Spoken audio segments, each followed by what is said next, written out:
Passados 10 anos, junho de 2013 segue sendo um dos fenômenos mais marcantes e disputados da década. Nos termos de Rodrigo Nunes, trata-se de um trauma coletivo, uma série de nós por serem desatados. Muitos ainda veem naqueles dias convulsivos a abertura da caixa de Pandora que levou à gestão Bolsonaro, o poço mais fundo do país desde a redemocratização. Há outros que veem ali a entrada em cena de uma nova geração de personagens do campo transformador, uma nova esquerda. Há também os pragmáticos, que simplesmente desistiram de dar conta da complexidade do evento, mas extraem dele seus potenciais. Os últimos anos deixaram ver que junho não pode ter levado simplesmente ao bolsonarismo, porque o bolsonarismo remonta às feridas mal curadas da ditadura. Mais do que isso, a sanha autoritária tem resquícios do escravismo de séculos. Como lembra Camila Rocha em Menos Marx, Mais Mises, o bolsonarismo também é fruto de outro fenômeno, uma nova direita desavergonhada que se organizava em redes descentralizadas desde o início dos anos 2000. Eu não vou mais me alongar no argumento. Há muito tempo o Brasil profundo esperava para dar feições aos anseios regressivos de que o capitão é síntese. Isso não significa negar que a indignação difusa de parte dos protestos foi condição fundamental para uma direita reativada e mais massiva, com novos pontos de apoio e novo repertório de ação. Sobre a leitura, segundo a qual em junho se formou uma nova esquerda, é uma leitura acertada, na medida em que insere o fenômeno junho na chave do que o David Harvey denominou de cidades rebeldes, um ciclo de lutas deflagrado em 2011 nas praças de todo o mundo, de onde saíram forças importantes como o Podemos espanhol, o Syriza grego, França Insubmissa e Gabriel Boric no Chile. Mas é fato também que as forças como o MTST, o Movimento de Trabalhadores Sem Teto, em 2013 já tinham um cinturão de lutas consolidado em periferias de São Paulo, e sua nacionalização ocorreria de todo modo por outros fatores. O próprio movimento Passe Livre já tinha vitórias importantes em Salvador e Florianópolis anos antes. Os movimentos de juventude já vinham crescendo desde a mudança no perfil das universidades, iniciada em meados dos anos 2000. Minha posição é pragmática, no sentido de não buscar resolver a complexidade do fenômeno junho, mas sim avaliar seus desdobramentos e potenciais, com atenção à pauta central da tarifa zero. Só que antes de passar aos desdobramentos, eu preciso defender um ponto aqui. Desde a explosão de junho até a atualidade, há um certo déficit explicativo das análises políticas. Um significativo desinteresse pelas cidades e pelo poder local. Com isso, as análises desconsideram as contradições específicas da produção do espaço urbano. A respeito dos antecedentes, poucas as análises que conseguiram amarrar a conjuntura nacional ao fenômeno urbano.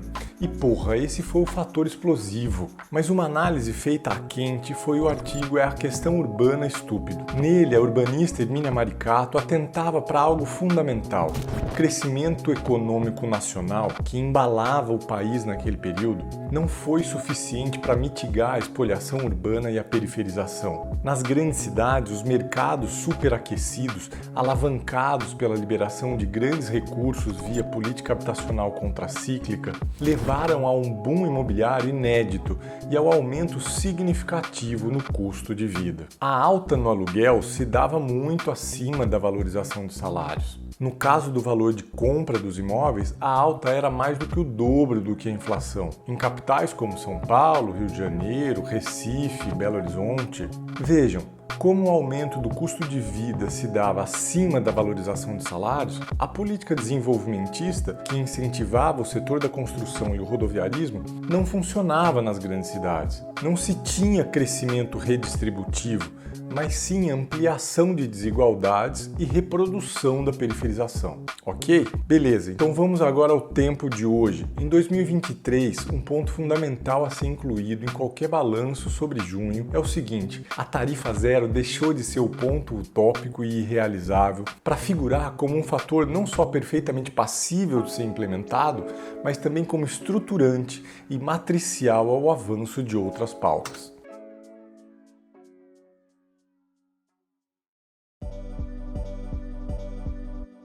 Um primeiro aspecto a ser destacado é o de que nos últimos 10 anos houve um aumento expressivo do número de prefeituras em todas as regiões do país que implementaram tarifa zero. Até junho de 2013 eram 15 cidades, atualmente são 74 municípios, totalizando 3,8 milhões de habitantes beneficiados. São cidades pequenas como Olambra, Presidente Bernardes, Faxinal e Ivaiporã, outras cidades como Itapeva, Jaboticabal, Porto Feliz, mas também cidades médias como Paranaguá, Formosa, Ribeirão Pires, Ibirité, Maricá e até bem grandinhas como Caucaia, no Ceará, Volta Redonda, no Rio e a capital São Luís, no Maranhão. Dos 74 municípios, 67 aderiram integralmente à política. Em 3 deles, a tarifa zero abrange todo o sistema, mas somente em dias específicos. E em outros 4 municípios, a tarifa zero ocorre todos os dias da semana, mas em linhas específicas. De fato, nas grandes cidades, os desafios são maiores. Em Volta Redonda, há um ônibus elétrico circulando com tarifa zero. São Luís do Maranhão avançou por meio do projeto piloto Expresso do Trabalhador, para trabalhadores do comércio após as 21 horas e para áreas específicas da cidade. É muito interessante perceber como a tarifa zero foi politicamente ressignificada. Se há 10 anos ela representava o elemento mais utópico e considerado irrealizável de junho de 2013, os últimos anos têm mostrado não apenas que ela é viável, mas também é considerado um capital político para governantes de todos os espectros. Em Maricá, no Rio, a medida foi tomada em 2014 pelo Partido dos Trabalhadores. Na cidade paulista de Assis e em Parobé, no Rio Grande do Sul, foram prefeitos do PDT. E em Baiti e em Silva Jardim, a tarifa zero foi implementada por prefeitos do Republicanos. Em Vargem Grande Paulista, por Josué Ramos, do PL. Em Forquilhinha, Morungaba e Governador Celso Ramos foram prefeitos do PSD. Vai vendo. Pragmáticos das mais diversas posições têm se aproximado no seguinte: a mobilidade é uma política matricial, é um fator gerador de outras diversas garantias e oportunidades. Nos termos do especialista Daniel Santini, trata-se de uma tecnologia social. É fato também, houve uma ampliação da tarifa zero nos últimos anos, não somente porque aumentou a consciência pública do direito à cidade. Outra mudança ainda mais substancial na curva da implementação se deu ao longo da pandemia, pois no período de isolamento o uso do transporte coletivo diminuiu muito. O pagamento por passageiro passou a ser deficitário e os empresários do setor logo buscaram sensibilizar prefeitos, que passaram a achar outras saídas. Do ponto de vista da viabilização financeira, em Maricá, os recursos vêm de royalties do petróleo. Em Vargem Grande Paulista, as empresas locais ficam isentas de pagar vale transporte a seus funcionários e essas empresas transferem recursos para um fundo de mobilidade da prefeitura. Já em Caucaia, segunda maior cidade do Ceará, o programa Bora de Graça utiliza 3% dos recursos do orçamento regular da prefeitura e já há estudos para estender a medida para cidades da região metropolitana. A situação é essa. A tarifa zero avançou por boa vontade política, por oportunismo ou só arranjo com setores empresariais. Mas o fato é que a tarifa zero saiu da zona das utopias e ganhou o território do pragmatismo justificado. Alguns benefícios são bastante conhecidos e esperados. Garantir mobilidade aumenta o uso do transporte público. Em Caucaia, por exemplo, a demanda passou de cerca de 500 mil passageiros para mais de 2 milhões de passageiros por mês. Com isso, há uma melhora nas condições de tráfego, desafogando congestionamentos, há redução considerável na emissão de poluentes e ainda em acidentes diários. Em suma, a tarifa zero é um elemento estruturante para a superação do rodoviarismo e para a transição energética. O mais interessante é perceber que, longe de ser uma medida custosa, sem retorno, a tarifa zero tem efeitos multiplicadores diversos na economia local. Primeiro, porque representa uma redução significativa no custo de vida das famílias. O mapa da desigualdade de 2022, realizado pela Rede Nossa São Paulo, mostra que o transporte está entre os itens de maior impacto nos orçamentos familiares, atrás somente de habitação e na frente até da alimentação. Segundo, porque garantir o acesso livre à cidade tem efeitos positivos para o consumo no comércio e serviços locais. Essa pode ser uma saída promissora para a reabilitação de áreas centrais, talvez mais eficiente do que as conhecidas e discutíveis políticas de embelezamento e revitalização. Outro impacto fundamental é na participação política e pode ser percebido nas eleições presidenciais de 2022. No primeiro turno, 136 municípios adotaram tarifa zero. 40 milhões de pessoas foram beneficiadas. No segundo turno, pelo menos 393 cidades e em 8 estados aboliram as cobranças no transporte municipal e intermunicipal, beneficiando mais de 100 milhões de pessoas. Porto Alegre foi uma das cidades que aderiram ao passe livre apenas no domingo do segundo turno. No primeiro turno foram cerca de 5,6 mil viagens e 303 mil passageiros transportados.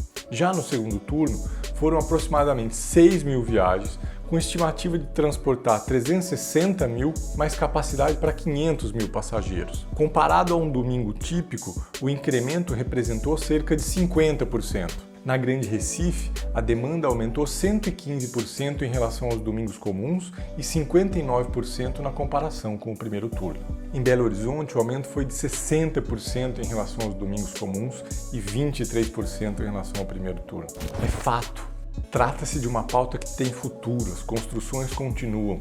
Nos debates da equipe de transição de Lula apareceu a ideia de um SUS da mobilidade. Já a deputada Erundina coleta assinaturas para apresentar a PEC da tarifa zero. Apareceram formulações cada vez mais transversais, a coalizão triplo zero, zero tarifa, zero poluentes, zero mortes no trânsito.